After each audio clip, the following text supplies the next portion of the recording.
once again, ladies and gentlemen, to the ESL Katowice Royale as we are dipped our toes into the action as far as duos is concerned. The first game of the day, done and dusted. We have our first victory royale, excuse me, and it is, of course, Zate and Saf who took that one home. Now, talking about some other players that are involved in our tournament. One player who had a very good performance yesterday in the solos and is currently sat in third place in the duos after game number 1. Let's check out Bizzle.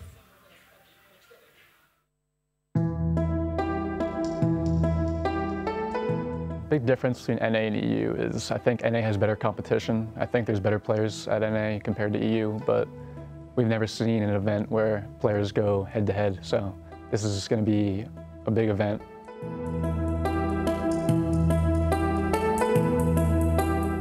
I think like the most interesting part of being like a professional Fortnite player is my family. Like they're all super, like they follow me, they're always watching me play, and everyone knows what I do and how well I've been playing.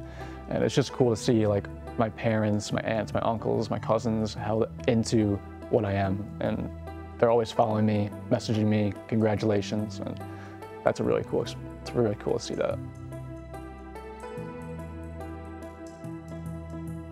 Fortnite, when people say that Fortnite isn't as competitive as other games, it definitely is. The thing is, people don't see it that way. But when you get to these late games and when you're playing against as good of players as you are, it's not luck. It's skill, practice, and it's any game competitively. It's really challenging. If I had to pick a favorite loadout, it would probably be the heavy assault rifle, the new pump shotgun, SMG, and then maybe your Rift to go, and then move shields, either minis or bigs. That's my ideal loadout. A big learning experience, especially for World Cup coming up, and I really want to see how NA players perform against EUs.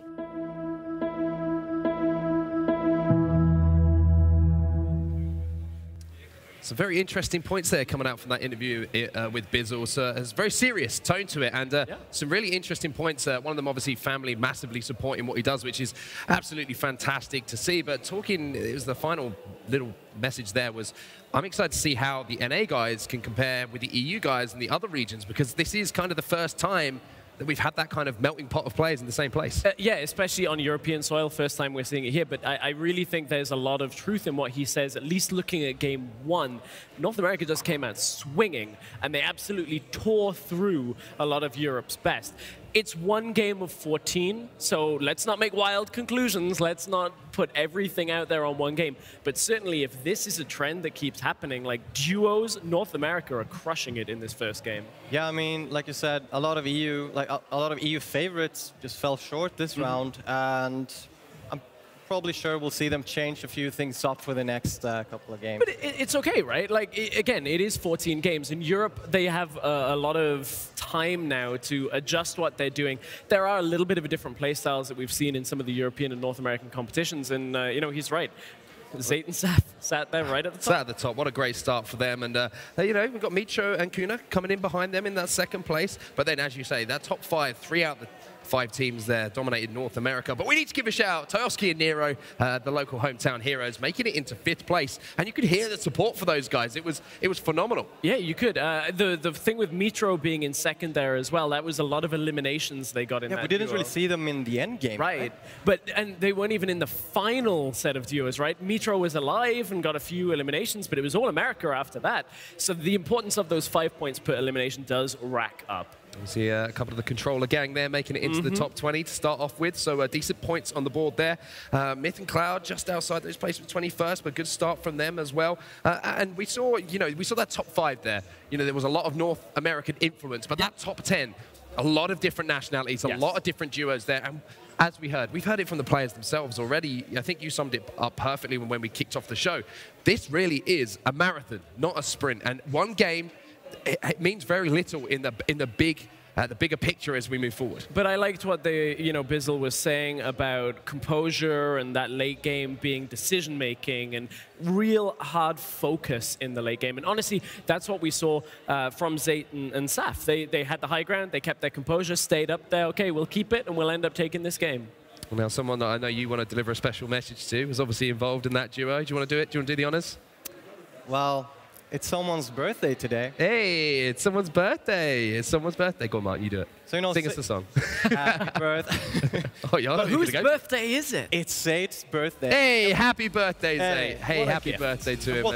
What better way to start your birthday, right? Absolutely. Well, game. speaking of starting, gentlemen, I'm sorry to cut you off because you can see round number 2 is about to get underway. Lots of duos action to come today. We've got 7 rounds to get through. Let's get through this one. 7 rounds, and we start round 2 looking around Pleasant and Loot Lake, because this is one of the areas we want to track from our leaders, Zaid, Saf, and we anticipate Metro and Kuna to be around Loot Lake as well. That's one of their normal drop spots, so we want to watch this fight for the top and see how it ends up kind of being prevalent throughout the game. We did just see Metro, dropping over in that area.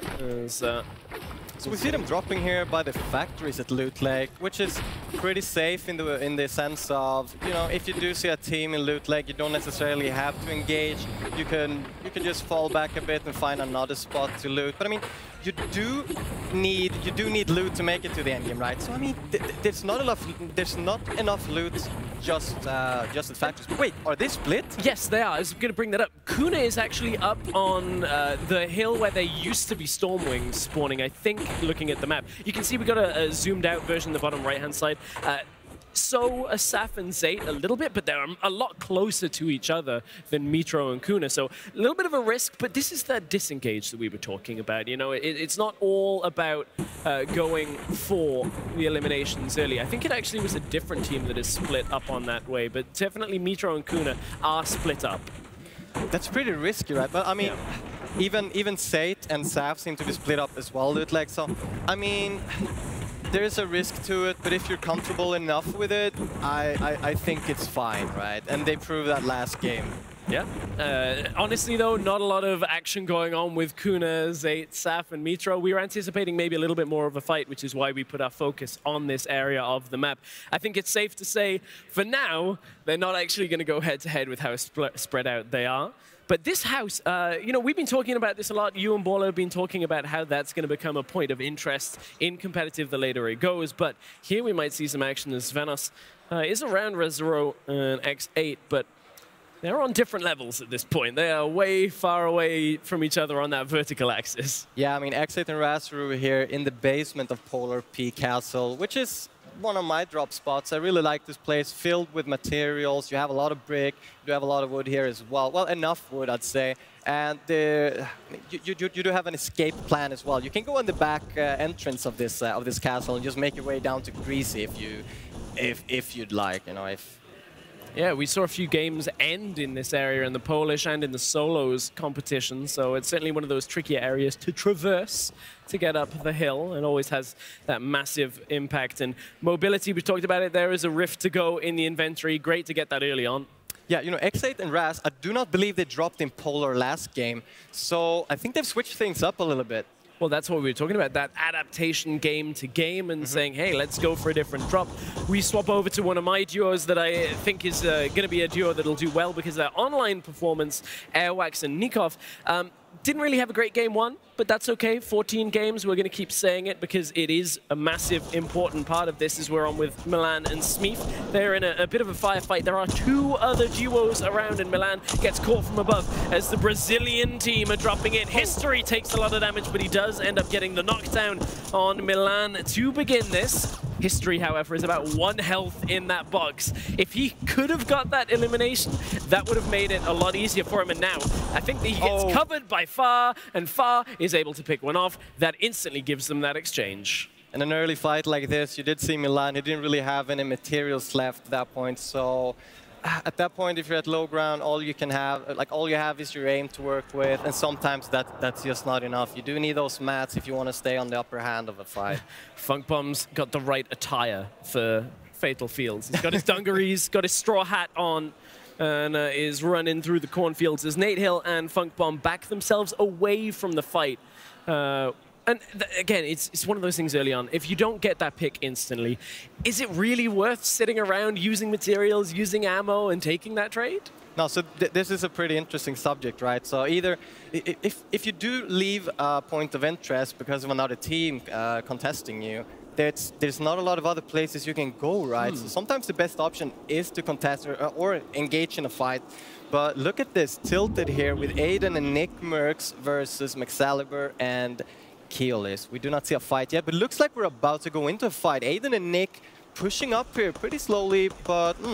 Well, Kings don't do too well in France, and we'll see if there's a revolution at Tilted Towers as the Vitality duo are trying to close their way in, but it's Nick Mercs that's actually putting the pressure down from the distance. Got decent equipment, at least, to start this early game engage. Aiden following a little bit behind him, and Vitality are going to say, no, we'll live to fight another day. Again, it's a very similar decision, and they might actually get rewarded for it, but if they stop for this supply drop, Nick Mercs is closing in along the top of this hill. These are aggressive players, they will not let them leave. And look at this, by going down to River, they basically gave Nick Mercs and Aiden the high ground here, so putting them in kind of an awkward spot. You can see Nick Mercs did just spot something in the distance that made him want to move, and now Aiden is putting the pressure on with that stink bomb. Nick Mercs moves in at the same time, and Vitality Keolis manages to switch direction on them. SMG does spray into that wood, and Aiden can't quite find the angle yet. The awareness here is just great. Look at this, working together as a team. Just try to lose the side run, though. Over the top, though, goes McScalibur. And Nick Mercs has taken a pause on this one for now. Keolis does have that Rift to go as well. This is a pretty solid inventory. You've got that AR, you've got the damage, does get damage in response, but down to 24 health. Aiden did get dropped from that Keolis. They can't quite push for the final part of this elimination, and Nick Mercs is going to guard for now. Oh, does get the first shot off against Excalibur, but that's Aiden and Nick Mercs out of this game, as Keolis will be able to res Excalibur and keep him in this game. Very nice turnaround there. They did push down on River, very confident, and I do like it, but sometimes it just doesn't go your way. Sometimes... Yeah, sometimes it just doesn't, right? You lose the trade, you don't quite get what you want. We saw a good game one from them, but we've got 93 people still in this game, so unfortunately it's going to have to be game 3 that we see the Tilted Kings once again, because we're on with Funk Bomb and Nate. They had a great game in the first one. We saw them trading heavily with the X2 twins, who seem a little bit quiet on the map for now. We haven't seen them at all this game, and they were around that fatal area, and they haven't shown themselves. Did Airwax just drop? Yeah, it looks like Airwax just got knocked by... Oh dear, Airwax. Looks like fall damage. Could have been a fight. Might not necessarily be his fault. You know, sometimes it doesn't... Exactly. Don't worry, I've known Airwax for so long. You won't mind me being like, oh, Airwax just knocked down. But no elimination has come through yet, so it looks like he's okay. And Nate, we're going to go a drive-in for a little bit here, rotate themselves out. Coffee and Beehive, players we haven't really seen too much. We did have Beehive yesterday in the solos, but they're pretty good. They have Is it a beehive or a bush hive at this point? I saw a lot of people that, commenting about, why do people wear the bush? What's the point of the bush? Surely everybody that used to play Fortnite a while ago just goes, why would I pick up the bush? Martin, what makes the bush so good right now? Well, it acts like a shield from pretty much any damage. Well, any damage. You can take a free hit and just like, it's that one source of damage, right? Yes, one source of damage. So, if you're rotating with a bush, very nice if you do get sniped, because you'll take 0 damage and you have enough time to react to put up some walls for the next shot. And it's good because your view doesn't get blocked like it used to as well. Yeah, I mean, not a lot, but at least less so than before. Yeah. I think acceptable. Key thing. Yeah. As, here we go, riding with our Chinese duo, Lil J and 07.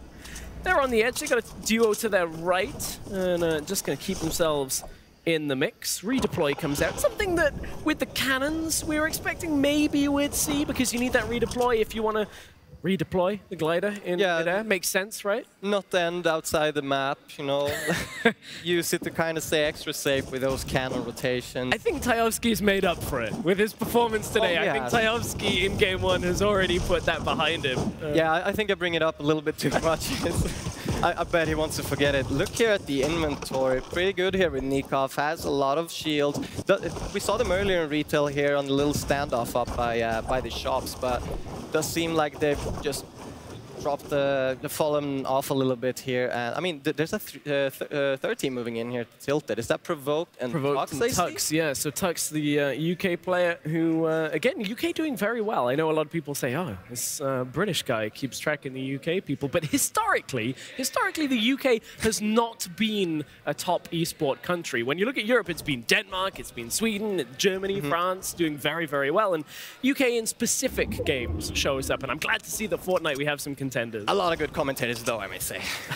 Thank you. I appreciate the sentiment, but Camo has just been downed in the action feed as Tux and Provoked making their way around the side of Retail, trying to get any angle they can on Llama, but really we're at that stage of the game where it's all about moving to the zone, but Llama does get clipped a few times. Blacks just does get 2, as Zexro just picked up Funk Bomb. That's one of our duos, 2 of our duos we were tracking heavily, and Vinny got an 8. The Americans have eliminated each other. Yeah, I mean, EU can come out on top here thanks to NA just bringing down each other. We do see the circle. It's moved all the way to the new part of the map. It's halfway in the volcano, by the Oasis and the Pirate. Jesse, don't taunt me. Don't tempt me with that inventory. Oh, the balloons? We'll see. We'll see what ends up coming from this. Is the X2 Twins. We get our first glimpse of game number 2. They're stuck between Bizzle and a bunch of other players. As you can see, Nick Merckx and Aiden out of this game. Not many other players. Mushway has fallen. Margin's gone. Our second place from Solo. So a big elimination early on against him. Excalibur in a little bit of a firefight here, tries to get the replace, or at least the floor underneath him. Does get it, but doesn't connect exactly as he wanted before. It's Ryux that is around here as Excalibur is trying to just pick up anything that he can. Dangerous at it at that point. It's kind of peeking over the wall. Didn't get punished for it. But where is his teammate? I know he's still alive, but he's nowhere to be seen. This is just a 1v1 at this point. Yeah, where is Keolis? Did they like have a miscommunication on a rift or something? Because Keolis had a rift to go earlier. Yeah. I mean, they do have 3 eliminations, so they might just be, hey, let's split up. Let's get as many eliminations as we can. Ooh, beautiful shot. Good shot from the low ground from Ryux. Trying to find that elimination here, or at least it would be a down and then he could get it. But there's a redeploy out from Excalibur to say, no, I'm getting away from this fight. You know, I would expect them to kind of finish up the fight here because time is of the essence as... Oh, he's trying to cannon himself! You gotta put yourself in... What? But there's not trying to get time. there. Oh. Yeah. That's sad. If it had a few more seconds, you might have been able to get it. The desperation cannon play. And I like this. Excalibur used his redeploy to make it out of there instead of finishing up the fight. He knew that he would get knocked by the zone, but Keolis is there. He was on his way back to his friend to pick him up. Storm Surge starting to tick. I think we just saw Lightning Strike on the left and another one that follows through every 5 seconds at 25 damage. If you're not dealing damage to people in response, get prepared to be knocked down or even eliminated if your duo is not there. Very dangerous to play around, and it forces a faster game. You can't afford to be slow, and it's Kuna and Mitro that are actually taking that damage from Storm Surge, it looked like. Which is kind of surprising, seeing as we think they have a lot of eliminations from the last round. But it played into how the early game, we were watching Loot Lake, and they were split. They weren't taking fights. They didn't see Zayt and Saf at all, so I guess it kind of plays out. It makes sense in the situation. That's right, and Lil J here together with Zero will probably try to use the vent here to rotate. Not quite sure if they know that Miz is around. He probably wants to stay quiet at this point. Looks like Lil J had kind of angled over towards, they know he's here. They definitely know Miz is here. They're trying to find him. They definitely seen him now, and as this storm starts to move, they give up on the fight. Ooh, first to that vent, and we're going to see a lot of these fights over the vent just to kind of secure that rotation tool to keep yourself in the zone in the late game. Both Kinsel and Provoke going down there in the action feed, as we saw. Violinen and Windwalker looking somewhat okay. I mean, not really okay, not a lot of health there. But still in the game, Momentus and Twixie here in a fight with Eric and Motor. Yeah, trying to build up our Motor and Eric as Motor gets blocked on his way through. As Excalibur was just floating forever all the way through the lagoon. I don't know whether people caught that, but as he was dropping in, he just took the scenic route, took the short route, and Brazilian duo showing up already in this game. 4 eliminations, and we're at 66 people that remain in the game. That's a great start in history. We saw him yesterday how well. I think 8th place was his final placement. Yeah, we don't really know what Fa has as an inventory, but history is looking pretty good. Not a lot of mobility items, though. With that many eliminations, I'd expect to see a little bit more, but as we said, we don't know what his teammate has. Speaking of Lagoons, though, looks like we'll have a circle ending at the pirate ship. Yeah, that looks like where we're going. I saw in the action feed Tajovski, I think it was Hupek that he downed. Two of our Polish players up against each other, and we've got Brazil stacked on top of China as the zone comes in, and they are barely there. But look at this damage coming in from the low ground, just trying to put as much pressure on history and Far as possible. And there are a lot of cannon spawns at this area. Oh, Tajovski. Okay. He got another down on Hupek and the elimination. Oh, and Skix picks him off. Fa here recycling a rift, not quite sure where his teammate is, but there are a lot of vents you can use to your advantage here. Yeah, this area you can just hop on, like constantly. Doesn't really matter if your teammate makes it out, you know, there's enough for you to rotate away as well. We're going into the fourth zone here, moving in about 40 seconds. Not too much going on, a little bit of action, but still 60 players in the game. Yeah, and again, placement points start at the 25th mark. And you can see on the minimap there is a supply drop just outside the zone. There's two duos fighting over it, about 8 duos on our screen here. Awax and Nikov still alive in this game. Oh, but again, we're not into placement points here as the Vic gets taken down by 7SSK7 and Jam side. So teamwork makes the dream work for them. They're picking up an elimination. Keenstar making his way, starting to rotate here. Looks like he is alone, however. A lot of players here rotating in the same area, so this is pretty scary. You can't really make your way up to the vent. There are a lot of players up there. It is uphill, so you probably want to go by foot here. Poach still in this game. We just saw him take the vent, so another one of the players from North America that people have a lot of comments about. Like, everybody is talking about Poach and his performance, and I think it's an opportunity like this over 14 games to redeem yourself, right? I think he's very vocally been all about dropping in one place, and I want to see how that pays off, because there is something to say that if you are king of one location and you can take that every single game, then it does give you a benefit of getting to the late game. But we have seen, like in the solos yesterday, Margin mix it up all the time and come out very well for it as well. So it's that clash of player styles. Yeah, if anything, it makes you unpredictable. And if you can decide to drop somewhere else, you know, it just shows what kind of good player you are. If you can just decide to, hey, I'm gonna drop here, I'm gonna drop here, I'm gonna switch it up a little bit, and Zone making its way into the 5th circle here just shortly. Bizzle and Demo still in this one. They're above the threshold for Storm Surge as Fax Fox gets taken out by Poach. That's a big pickup. There's damage from that high ground. Mitro and Kuna are here. Mitro in second place. We've got the X2 twins at the top of your screen, up at the back. Nero is there with Tajovski. We've got the Brazilian duo managed to make it out of that situation alive for 72 hours, and he does get dropped by Aspect. Aspect trying to keep himself alive as Aspect. His duo has been dropped for now. You can hear everything. There's a trap. There's explosives coming through. This is such a tricky position for Aspect as he's trying to build his way out of this. 72 hours drops off the cliff to try and stay alive, and for a moment, Aspect gets a little bit of respite. I mean, a lot of third-partying going on. As soon as you see someone being shot at, there's a lot of teams that will want to take advantage of it, maybe snag an elimination. Two twins getting pushed by the Brazilian duo, and Jesse has gone down. Is that both of them eliminated? I don't see Jordan anymore. Looks like they are both gone as Saf has picked up one elimination in this game. They were our points leaders coming out of game 1 after that victory royale. Still in this end game, inventory looking pretty good. He does have a pump, he has a blue SMG, one mobility item, but in this area that might not be what you really want. I mean, obviously you want mobility. You always want mobility. Jam set here on a very high ground, a bit risky. Might have a redeploy though, so you might feel a bit safe. Poach and Vivid just keeping themselves along the safe area of the map.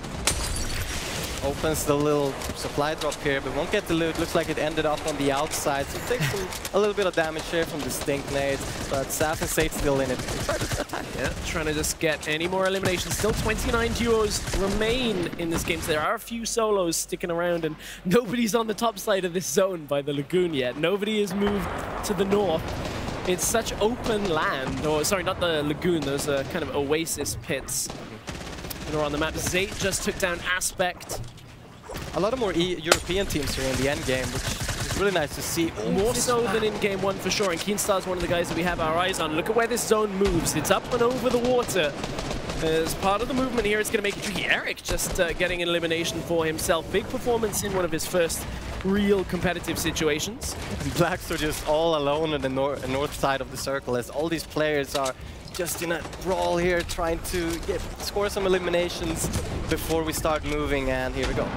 Jamside with 5 eliminations already in this game. The Russian player has 2 Rift to goes as well. Like, what is this? This is like such a monster game from 7SSK7 and Jamside. And you can hear so many gliders now. People are just reusing the existing launch pads, recycling.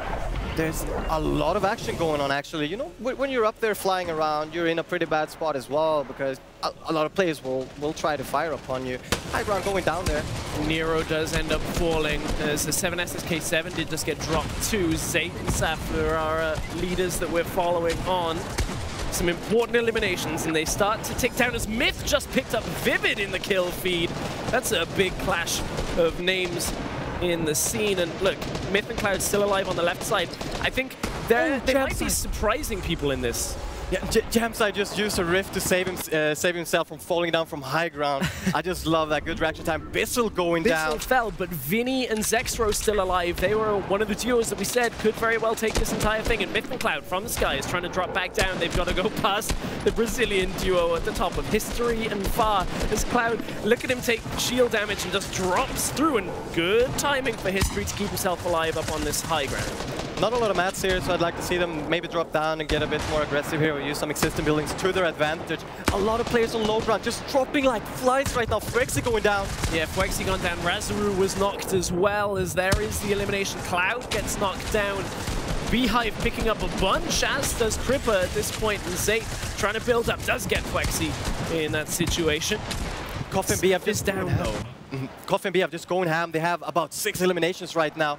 And on top of the placement points, that's a lot of points to rack up. Far and History all the way at the top of this zone as Jamside and SSK7 are trying to get down. That vent pops him back up and allows him to reposition. Will get into another position. The trap, however, does activate. Where is it? We didn't see it actually get put down. Jamside, the only person on high ground right now, is all the other players. And History got dropped at the bottom here. Beehive taking a lot of damage.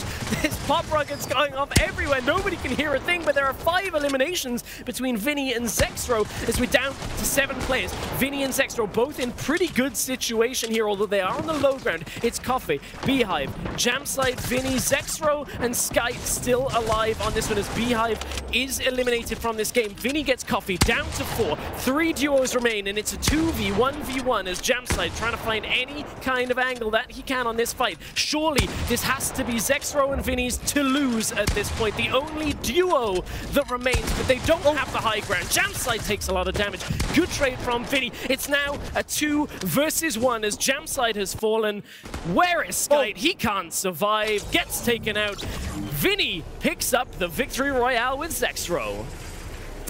That was a pretty good endgame. A lot of players just dropping and dropping. That was, I mean, that's probably we've only had 2 games so far, but that's my favorite endgame so far. 9 eliminations from Vinny and Zexro. And the victory royale. That is an insane number of points to start putting up. A lot of these players at the end, a lot of the teams in the end, I mean, we were just jumping from perspective to perspective, and I just saw a bunch of eliminations. Yeah, spread across all of these late game teams. Yeah, I'd love to rewatch it and see what the influence of that new zone was, where you got that kind of the Oasis pods. I wonder whether that is a factor or not, or whether it was just the movement of the fight. But really solid endgame. Yeah, solid endgame from everyone involved there. But once again, it's the North Americans that are doing the work at the moment. Vinny and Zexro. I mean, Vinny's just loving Poland at the moment, right? I mean, he won the solos yesterday. He's moved on to the duos today. Took him 2 games before he picks up another win. And not only that, gentlemen, 9 eliminations along the way. That's got to be our highest point total so far the entire time we've been in Poland, possibly. Thinking about it, I don't think anyone's hit 9 eliminations plus the victory royale. Yeah, I think you might be right on that. Yeah, look huge at those points. Stats run. Yeah, we'll get someone else to do it, someone who's cleverer than we are. But I mean, it's a fantastic endgame.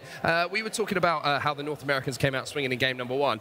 Towards the start of the game, they started taking each other out, which kind of helped the Europeans a little bit. That's one way we can kind of get around it. But again, towards that end game, there were so many players involved, and the thing that was so interesting for me was how most of the duos involved in that end game had so many eliminations to their name before they even got to that end game. Look at Jamside and SSK7. I mean, they had, what, 7 or 8 eliminations to their names before they even went down. You're really seeing some serious aggression starting to come in from these players. Coffee B have as well, European players. I believe they had 7 eliminations. We did see a lot of European teams, though, at the in the end game. Didn't really make it to the Royale section, though. But I mean, still a lot of points. I expect to see a bunch of them just making their way up to the top 20 now, at least. It's good. They've woken up. We can just now say, okay, everyone's on the playing field going into Game 3. Everyone's ready to go, and one player who certainly is performing very well in Poland is the winner of our last game. He's here with his teammates, Vinny and Zexro. Thanks, guys. I am joined by Vinny and Zexro here, our Game 2 winners. Vinny, Poland, this is the place to be. You're smashing it this weekend. Yep, I am. Are you enjoying playing here? Obviously, it's Game 2. You wiped out 10% of the map with 9 eliminations. Zexro, walk me through the game. How did it feel to play it? Well, our rotations were pretty much perfect. I know we had Bizzle and Demo above us, so we knew they were going to try to take our rotation, so we just played safe, pretty much. And when you're playing against a stellar lineup like this, 100 players that you know are at the top level, does it change strategy at all for you guys, or you just play the same game you always play? We play the same game we always play. We make sure to stick together. We have really good synergy. We've been playing with each other for a while now, so we're pretty confident if we get some good loot. And moving forward as well in this competition, how are you going to continue? Are you going to keep doing what you're doing right now, or do you think we'll change things up as you play, or is it all about adapting? I asked the guys before, is adapting what it's all about in this particular environment? Well, the teams around us are like switching their play style. Like the last 2 games, they're doing different stuff, so it depends on what they do for what we do.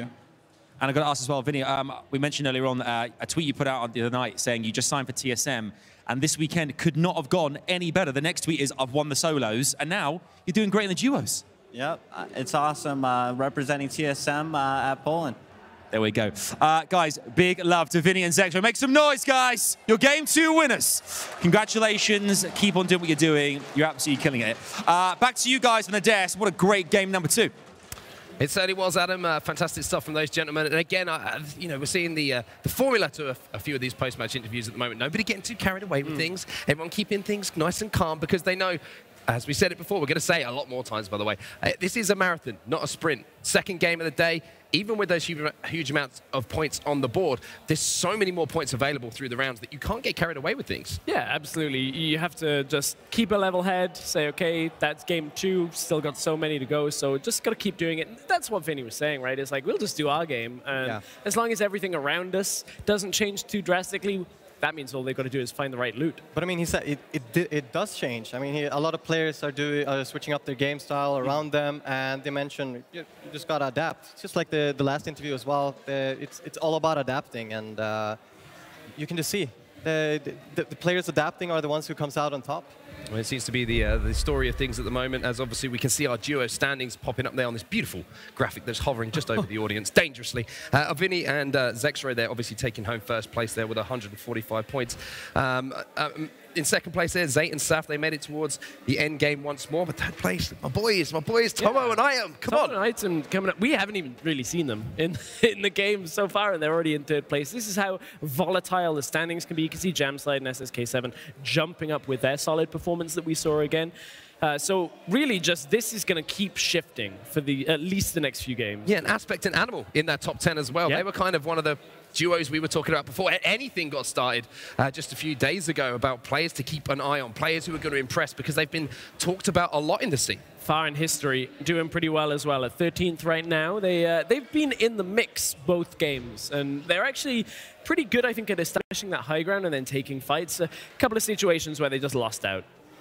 Myth and Cloud there as well, moving up the table a couple of places after that last game. So they're going to be looking to improve on that. But, I mean, is this a couple of teams are going to have not had the start that they maybe would have wanted here, Martin? Even with such a long format, with as many games as we have, does it start to come into your mind about maybe changing your drop spot even after a couple of games? Or is it a case of just stay calm, stick with what we know, and try and improve on just what we're doing in-game? I mean, as we saw in game number 2 now, some players did switch up their landing spots, and I think we'll see more of that as we progress throughout the day. I mean, we have 12 more games across the span of 2 days, And yeah, I mean, you can stay composed and stick to what you know, but at the same time, sometimes you do need to change things up. Well, here are the replays, obviously, from the game that we just had. And one thing that's becoming more and more fascinating, obviously, these are the highlights from Vinny as well. One thing that's coming fascinating to me is the battle for those volcanic vents. Even though just a couple of days of playing Season 8 and that big change, we are seeing teams control those and try and use them as almost, well, use them as a launch pad, a big mobility thing, but also players setting up around them to do damage, to try and pick up eliminations. It really has become a focal point of the metagame. Yeah, so many teams are just setting up shop and saying, okay, this is our event, so if you want this event, you have to fight us, because it accounts for so much of the rifts that were removed, some of the other mobility, no planes, like all of it needed something to put it back into perspective, and those vents work. And at the same time, you can't wait too long to actually use these vents, because other teams will make their way and push up, and it becomes really risky to stay around for too long. Okay, guys, fantastic stuff as always. We've done 2 games now. We're going to go for a break right now, but when we get back, we've got game number 3 coming your way.